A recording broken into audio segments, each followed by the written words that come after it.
All right, everybody, welcome back to the Elias Macko Show as we kick off this third hour of the program. Now, Quebec is planning to replace the Clic Santé platform. And I'm just like, wait a minute.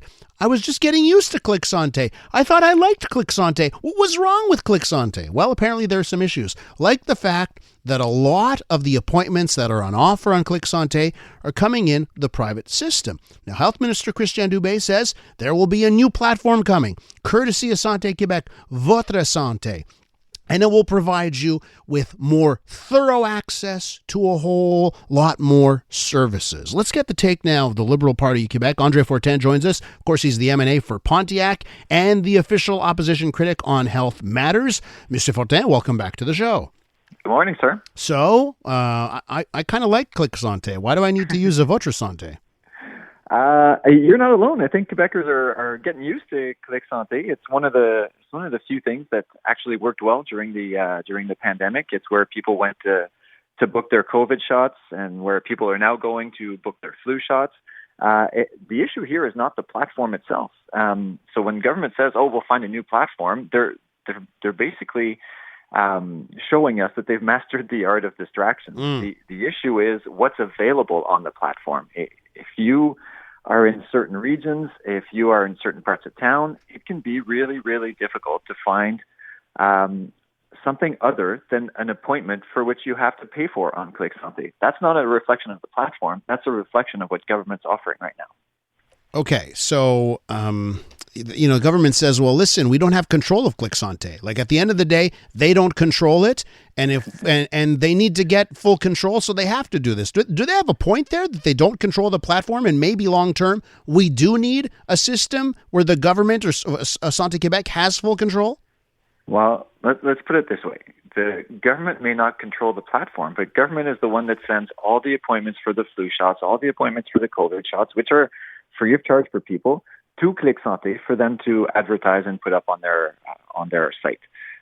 If they wanted to, they very well could up the offer on public clinics, on blood work that is free of charge for people. If they provide the appointments to Clic Santé, they'll be put up on the website, and I'm sure they'll be happy to do that over at Clic Santé. So, sure, government is free to spend money to create their own platform, but there really is no guarantee that there will be more publicly funded and available appointments on this new platform than there currently are on Clic Santé. What does it say to you? The Health Minister Christian Dubé, he was on Tout le monde en parle, and he let it slip. Well, probably not running again.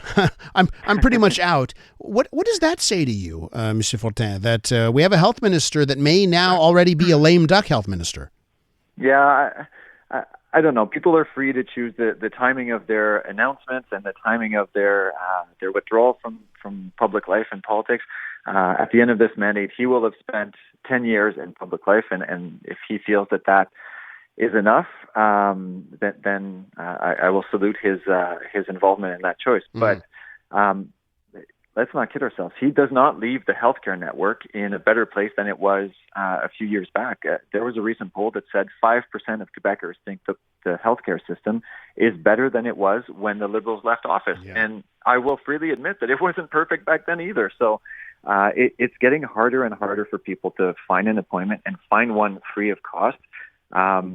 When you look at the numbers, there now are 50% of Quebec families who say for one thing or another, they've turned to paying for healthcare services. Mm-hmm. I think there's a place for private healthcare, but I don't believe that 50% of Quebecers want to pay on top of their taxes for healthcare services. Mr. Fortin, just on Christian Dubé, and I totally get your point. He's in public life for 10 years. He does his time. He can decide when to go.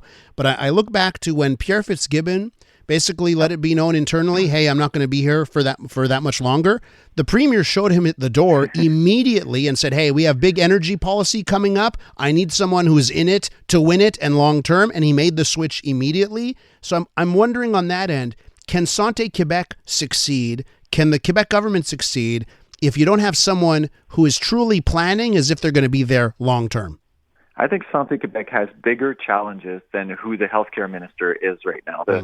The real problem with Santé Québec, and we can argue back and forth as to whether the reorganization, the administrative reorganization that is Santé Québec is useful or not. We voted against it. We didn't think that it was necessary at this point. But the government is basically tying their hands behind their back as they are starting this new system with massive cuts to healthcare. And it's left the system in complete disarray right now. When you look at the MUHC cutting addictions programs, when you look at home health care, where more and more people feel that they're not getting the services that they need and that they may have had, I don't think we're realizing the size of the cuts that are being asked. And I'll use this as an example to illustrate it to people listening to us.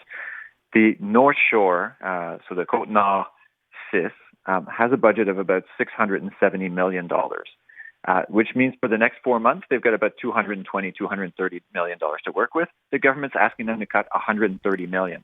It just doesn't make sense, and there's no way they can improve services. So Santé Québec really has their hands tied behind their back as they are starting to roll out. And so far, has it just added another layer of bureaucracy, or what the government says? No, this is going to streamline things. How do you see it so far? I know it's early in. Well, it's Santé Québec is the ultimate example of centralization. You are basically taking all the CIS, all the regional healthcare units, and saying, we will find what the best approach is, what works well in one area, and we'll put it everywhere. It's really taking away, in our view, from local doctors, from local nurses, from people who want to get involved in improving their hospital and their healthcare establishments' practices, and saying we will apply what Quebec City thinks work.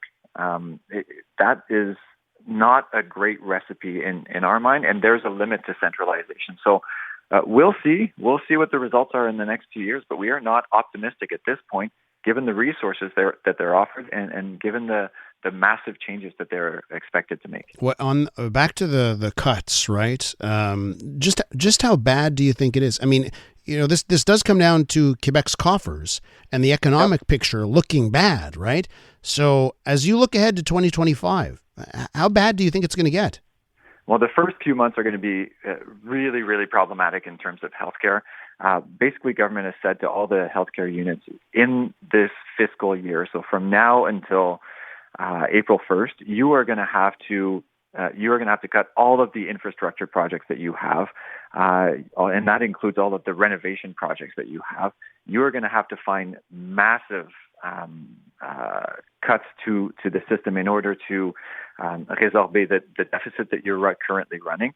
And this, I've talked to a few hospital administrators, and they've said, we've never heard of cuts this big in this short a time frame. Sure, we've been asked in past years, look at your yearly budget, figure out what you can offer, what you cannot offer with what you have, and that's normal. I'm a Quebec Liberal. I believe in fiscal responsibility and living within your means and budget. Mm-hmm. But to basically tell them 4 months from the end of the fiscal year, you now have to find hundreds of millions of dollars.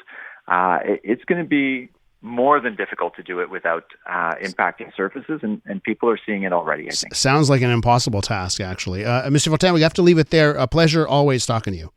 All right, have a great day. André Fortin is the Liberal Party of Quebec's critic on healthcare matters and the M&A for Pontiac.